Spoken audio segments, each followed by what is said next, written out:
I was technically employed by FIFA to help set up the academies here in India. I've also taken on the role of coach education while I'm here as well. But what I want to do today is just to give you a bit of background on what we're trying to do, the All India Football Federation, when it comes to youth development. There's a pyramid. We've already seen a couple of pyramids today in presentations. That's what we're looking at. And one of the biggest things that's missing in Indian football is the base. And it has been mentioned that there is no grassroots football, or very little grassroots football in India.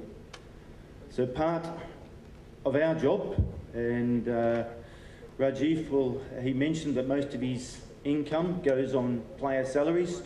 Most of the All India Football Federation's revenue gets spent on the I-League. So everything's catering to the elite level. For India, in my opinion, this is my personal opinion, for Indian football to develop, we need to increase the base. We need to get more boys and girls playing football at a younger age. And that's something, once again, it's a personal opinion of mine, I think has been neglected. There's pockets of India where people are doing good things and have done great things for years. But we're looking at a country the size of India with the population that we've got nowhere near the number of players that we need to be playing, boys and girls. So we're going to look at, first of all, the introduction of grassroots football. What is grassroots football? According to FIFA, grassroots football is football for boys and girls aged between 6 and 12 years of age. Why? Why not? We need to, because we need to introduce more boys and girls to play football. The whole idea of grassroots football isn't about winning. It's about providing an avenue to provide the opportunity for boys and girls between 6 to 12 years of age to play football and to have fun and enjoy it. Now, we had a workshop a couple of weeks ago at the Football House with AFF and IMG Reliance, and we're talking about the importance of grassroots football. And I was critical of some states who didn't send teams to the under-13 and under-14 national festival in Kalyani last year. And one of the questions was asked me, how do we find 13-year-old players in our state? There's no organised football. Well, grassroots football is one of those solutions. If we start a grassroots program in Goa, and I know I've spoken to Dr. Rufino about this, that if we start a grassroots program from 6 to 12 years of age, we start gathering a database of players from 6 years old. Then the coaches and the scouts can identify those players while they're playing fun, small-sided games. And then when it comes to picking the under-12 or under-13 state team, then if the grassroots program has been going for 5 or 6 years, you should already have a good idea of which players you're going to select. Not just for Goa, but for every state if they implement a grassroots program. It will also help alleviate the huge problem we've got in India of age cheating, age verification, where at the festival last year, 8 teams got sent back because they sent more than 3 overage players. And out of all the participants, we had 25 teams participating, and only 3 states didn't send any overage players. And I want to give those 3 states I mentioned, Delhi, Sikkim, and Mizoram, because they're the ones, they sent the right age players. And that's, if we have a grassroots program, we start registering the players early, from 6 years of age. Then, when it comes to the national tournaments, then we have a fair idea of the age, or the correct age, of the players we're selecting. Because it's proved a huge problem the year before in Kalyani once again. I don't know whether Kalyani's a bad luck venue for us, but it's a great venue. But, you know, we picked 120 odd players and 90 of them were overage. So it puts our programs way back. And I'm not saying grassroots football is going to solve it, but it might help to solve that problem as well by registering the players and having a database of players all over the country. Okay, so that's a couple of reasons why we should do it, but the most important reason is to introduce football to kids, boys and girls, who can have fun. Give them an environment that's safe, and they can go there. We can involve the parents as well. I was in Delhi on Sunday, last Sunday. I went to visit a school where there's a great grassroots program going on. Parents are involved, the parents are refereeing, they're coaching, they're all getting involved, and it's a great Sunday morning experience for kids and the parents. Okay, when should we do it? We should have done it 20 years ago. But bearing in mind that we haven't done that, then we've got to start introducing the grassroots programs as soon as possible to raise the profile of Indian football and to also to introduce football, the sport of football, to kids. I know in Goa, I'm speaking to the converted here because football is the sport of Goa, but in many other states it's not. So we've got to try and introduce and get as many kids involved in football as soon as possible. And how do we do it? Well, we've got a lot of support from FIFA. We started a grassroots pilot project in Mizoram. We started training. Daryl, one of the GFDC technical directors, he was on this course as well. So we're trying to train our grassroots leaders, we call them. They're not coaches at 6 to 12 years of age. They're not leaders. They're not coaches. They're grassroots leaders. They're facilitators. They're on the field to organise teams. So this is our pyramid, and it starts at the grassroots level, and that's what we've got to try and grow. And as I said, we started a pilot project in Mizoram, and we're trying to carry on those projects this year, with a view, obviously in the long term, to have every state in India having an operational grassroots program. Okay, FIFA says grassroots football is allowed football to be discovered by as many people as possible. All right, we don't need artificial pitches. I took some pictures when I was in Mizoram late last year of kids playing on the roads.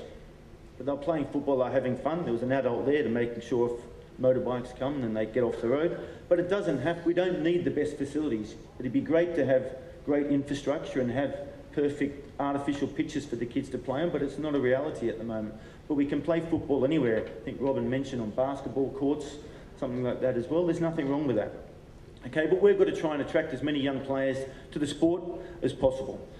Okay, football, irrespective of skin colour, gender, nationality, religion or ethnicity, it's for everyone.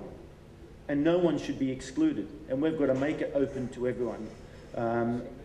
Some of the grassroots programs we've conducted have had girls participating, but they've been the minority. We want to try and make the sport open to boys and girls as much as possible. Okay, and as I said, we're targeting 6 to 12 years of age. Okay, the development is before winning. One of my biggest concerns when I came to India, I was in a tournament in Durgapur, hosted by Mahan Bagan, and it was an under-15 tournament, I think it was, 2 years ago, 2011. And the way the coaches were dealing with their players was not nice, to put it mildly. They were abusing their players, they were screaming at their players. And that can't happen when we're working with kids. We've got to try and create an environment where the players feel safe to take risks, to make mistakes. We're trying to, one of the criticisms of Indian football is we don't have creative players. We don't have the creative players in the middle of the park. And we don't have them, in my opinion, because when the kids have been growing up, as soon as they get the ball, they get told to kick it. And I'm not labelling everyone with the same brush here, but generally speaking, in my experience, watching youth coaches treat their players, it's been far from impressive.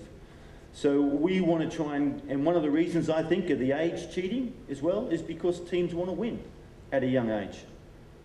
When we're talking about grassroots football, results don't count. We don't keep results. We give kids the opportunity to play. And we've got to try and change that. It's great to win. I love winning. I'm a bad loser when I'm coaching professional teams, when my job's on the line. But when we're working with kids, results don't count. It's the development of the players that's the most important thing for me. And that's what we're trying to introduce in our grassroots program, but also in our academy programs as well. Okay, small-sided games.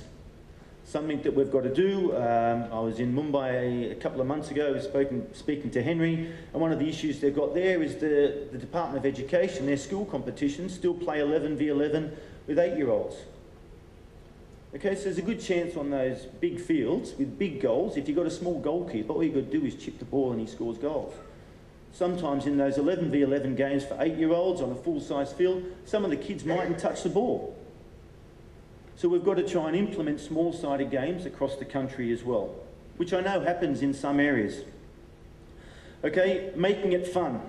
making it important that the kids go and have fun. If they don't have fun, they're not going to come back the next weekend. So it's important that we create an environment where the kids have fun and know that football can be played anywhere, everywhere, and that playing the game is the best teacher.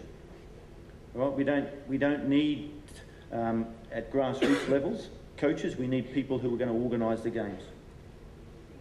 Okay, so we want to do that through schools, clubs, local communities. All the stakeholders can get involved in grassroots football.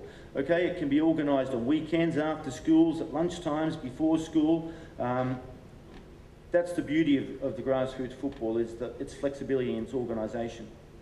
Okay, and obviously we've conducted a few grassroots festivals, which have been very impressive events, where the kids, particularly in Mizoram, FIFA supplied a lot of equipment and gave them t-shirts, the kids' t-shirts, and for the next week, every kid in Mizoram who was at the festival was wearing their FIFA grassroots t-shirt, because they were proud to wear it. They were proud to be part of the festival, and they were proud to wear that. So that's exactly what we're trying to do and implement a grassroots program. It's going to take some time, but with the support of the states and all the stakeholders. And I know the All Indian Football Federation come in for a lot of criticism, and sometimes they deserve it. We deserve it. I'm part of them. But India is such a huge country that the All Indian Football Federation can't do it from Dwarka. We need all the stakeholders on board, all the state football associations, all the clubs, the professional clubs. We all need to work together, because if we think we can do it from Football House in Delhi, it's not going to happen. So we need everyone on board.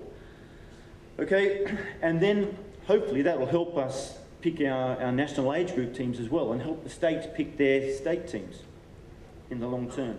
Okay, small-sided games, 4v4, 5v5, 7v7, gives the kids more touches. I won't go into all the details, because a lot of the people here who are coaching youth football will know it, but it's small-sided games has been adapted in most footballing countries. And Australia, I class Australia as a footballing country. They weren't always a footballing country. They're a rugby country, an AFL country. But when I was playing, and I was 6 years old, I started playing competitive football, and it was 11 versus 11 when I was 6 years old, playing on a full-size field. It was ridiculous. And only at the last couple of years, and Rob Barham was instrumental in it when he was in Australia, changing the mentality of introducing small-sided games. So it's so important that a lot of the time it's the coaches who resist the change, because they want to coach. They want to put their formations out, and if you're playing 5v5, then you can't play your 4-3-3 or your 4-5 or your 4-4-2. You modernise, you change it, you modify the small-sided games. Okay, so it's important that we're introducing the importance of small-sided games and the benefits, because, and as I said to you, I won't go into all the details, but you get more touches, the ball's out of play less often, you get more goals scored, the goalkeeper is involved more, there's more 1v1 situations. So everyone gets more touches of the ball and has more fun, is on the ball more often. So there's a big argument for small-sided games, and as I said, that's something we're trying to introduce to our grassroots programs. These are just the statistics that I just rattled off. So we've got the participants, they're anyone who wants to play football. And we've said 6 to 12 because that's what FIFA suggests, but if there's a kid who's 5 years old, we can't say, no, you can't play, then you get him to play, or her to play. So we're trying to include everyone in the opportunity, give them the opportunity to play football.